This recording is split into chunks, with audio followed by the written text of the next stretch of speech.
முதியவரும் அவரை விரும்புகிறாங்கன்றதுக்காக நான் உளுந்தோடி வந்தேன். வந்து என்ன சொல்கிறேன்னா, இன்றைக்கி இருக்கிற அரசியல்வாதிகள் தாம் கொள்ளையடித்த பணத்தை பாதுகாத்து கொள்ள தான் அரசியல் சக்தி கேட்குறாங்க. ஆனால் விஜய் நாட்டு மக்களுக்கு நன்மை செய்ய வேண்டும் என்ற ஒரே எண்ணத்தோடு தான் மக்களை நாடி கொண்டிருக்கிறார். அதனால் தயவுசெய்து எல்லா பாமர மக்களும் அடித்தட்டு மக்களும் விஜய்க்கு ஆதரவு தந்து அவரை வெற்றியடைய செய்ய வேண்டும் என்று உங்களை அன்போடும் பண்போடும் கேட்டுக்கொள்கிறோம். ஆமாம் சார்.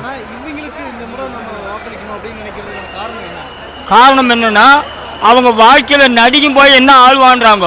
புரட்சி தலைவர் என்டிஆர் ஜெயலலிதாலாம் எப்படி படத்தில் தாழ்த்தப்பட்ட மக்களுக்கு ஒரு ஒடுக்கப்பட்ட மக்களுக்கு உழைச்சி அந்த நீதியை நிலைநாட்டினாங்களோ அதே உணர்வோடு தான் தலைவரும் கஷ்டப்பட்டு நம்மளை நிலைநிறுத்துவார் என்று நான் உறுதிப்பட சொல்லுகிறேன் சார்.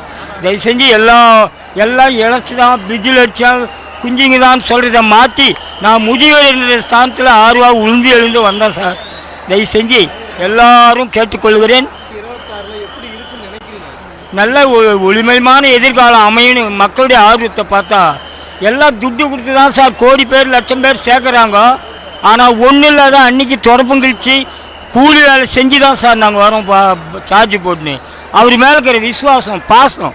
அதனால எல்லா இளைஞர்களும் ஒன்று கூடி இவரை எப்படியாவது சிம்மாசனத்தில் உட்கார வேண்டும் என்பதே என்னுடைய தெய்வ வாக்கு சார்.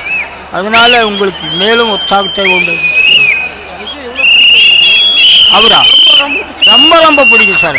அவரு உள்ளத்தில் இருக்கிற வார்த்தையை தான் வெளியில் விடுறாரு, உள்ளத்தில் இருக்கிறத தான் சொல்கிறார் சார்.